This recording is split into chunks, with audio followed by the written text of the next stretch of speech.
You're a local man. What's your view on The Voice? Well, I'm also a member of the First Peoples Assembly. In Victoria. So, yeah, and we got to this stage with a treaty because back in the day, the Premier asked us when the Recognised campaign was going along, and we decided that we didn't want to be tacked on to the Constitution, and that we'd been put into the Aboriginal Victorians been put into the Victorian Constitution in 2004, yet it did nothing for us in terms of closing the gap. So that's what led to the Premier of Victoria committing to the treaty process. I was also there at Yalara when the Uluru Dialogues. When the Uluru Statement was delivered. That was going to go the other way also too, to the Constitution. It was actually the grassroots. What made a difference and delivered the Uluru Statement, it was the grassroots, because that grassroots movement there, the Uluru Statement, was a rejection of the constitutional recognition. And I think it got it right with Truth, Treaty, Voice, but I think the Voice, I think it should have been in the order of Truth, Treaty, and then Voice. Because if we're going to have a voice, that voice needs to be grassroots. And the one thing that really, that I'm really fearful of, even as an Assembly member, going around into the community, and the community right across Australia, let alone different parts of Victoria, we feel, the message that keeps coming back to me, is that things are happening to them rather than with them or for them. Is that the point of The Voice, that it will give voice to people at the table, or you're sceptical of that? I agree with The Voice, but I'm very, very, very sceptical, because Aboriginal people, we will self-exclude from past experiences. What's the new experience going to be? How are we going to have? Because one thing I do not want is The Voice to just be another layer of bureaucracy that ensures that management maintains control, because control is contrary to self-determination. And if you look at what self-determination is, we're talking about health and that before. Health is a nexus of three different things for Aboriginal people. It's health for the individual, health for the community, and health for the land. Thank you, Joe. So, Michael, the National Party... Thank you, Joe. The National Party has said no to The Voice. Jason's talking about a treaty. Would you say yes to a treaty? Well, we are opposed to The Voice, and we came out before Christmas, because had we not, the journalists would have just picked us off one by one and said, oh, well, look, they're all arguing amongst themselves. Just because you might be in favour of The Voice doesn't mean to say you're woke. Just because you're against The Voice doesn't mean to say you're racist. And what I don't want to see is this country divided. What I don't want to see is this country fractured, as other countries have become. We're all Australians. Everybody in this audience, everybody on this panel, we're all Australians. I visited Mornington Island in the Gulf of Carpentaria.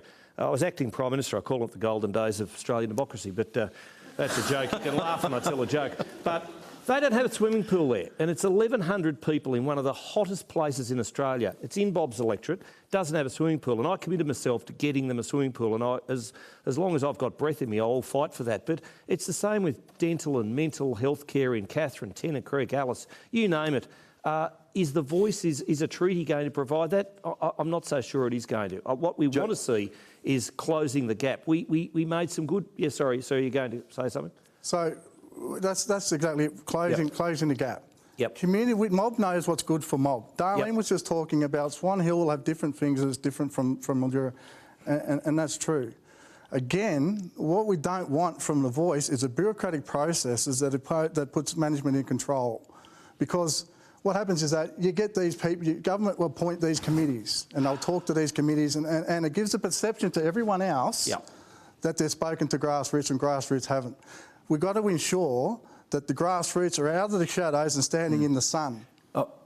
Thanks, Jason. Emma, when you listen to this tonight, you've heard from Darlene say there's need for more consultation. What Jason's telling you there is that there is scepticism around The Voice, leaving aside what other politicians have said. Does that concern you now that we know that the referendum itself is in sight?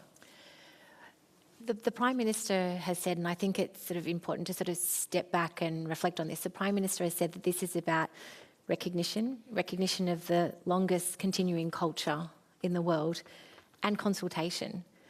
And from what I've seen, including in visiting Yarrabah in Bob's electorate, where they have the first in Australia Aboriginal medical service that went to community control. And what we've seen there, by First Nations people having a say in the policies and programs that impact them, a real difference, including in vaccination rates. It's evident that what we've tried so far hasn't been effective. And I think in principle what this is about recognition and consultation. So First Nations people having that say. Community control is great if community control is practiced. There's great things happening in Madass, and Darlene and the board are doing great things in trying to rebuild community trust. But that took an IBAC investigation to enable this reform, because a lot of areas are incapable of reform. So when you're talking about community control, one thing I'd love to see as government, as the funders, is putting those protections in place as part of their funding agreements to ensure community control is actually practiced. We've got organisations that put in these, before the mid-80s, Aboriginal organisations, it was great. Everyone had a say, everyone had a role. Then the government comes in and puts these things in the mid to early 80s. If you want our funding, you've got to become incorporated.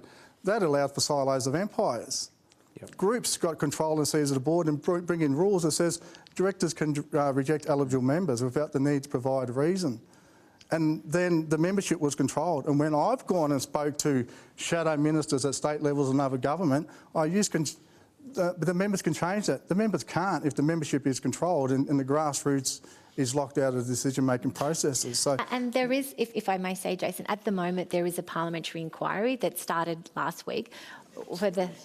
Sorry. So if you want to know, the solution is put those security measures in part of your funding agreements.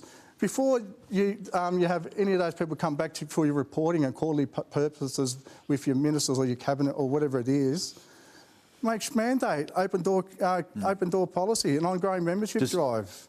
Does this say, just finally to wrap this up, thanks Jason, does this say, Emma, that you've got a long way to go and yet the referendum's looming? I mean, the Prime Minister said before the election campaign that we were committed to a referendum. It's 15 years since the apology. It's more than 5 years since the Uluru Statement from the Heart. I'm listening very closely to First Nations people in my community and across Australia when I visit in the most rural and regional parts of Australia. This is a deep question that people are thinking about, and there's lots of conversations happening, and I would encourage people to think deeply about it, reflect on what it might mean to them and their community. And I understand that the referendum is going to be happening, as the Prime Minister said today, sometime up between October and the end of the year. And I genuinely am listening to people and hearing from them, and this is all part of this consultation process for the referendum at the end of the year. Prime Minister also said there'd be, on 97 occasions, there'd be a $275 power bill cut too, but I haven't seen that, but anyway. I think what we're talking about here...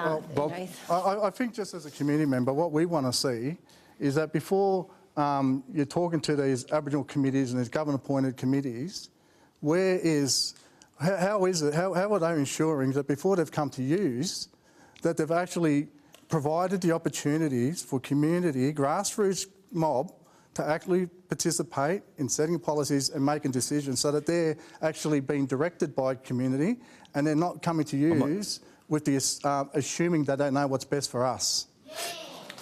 Thanks, Jason. Thank you.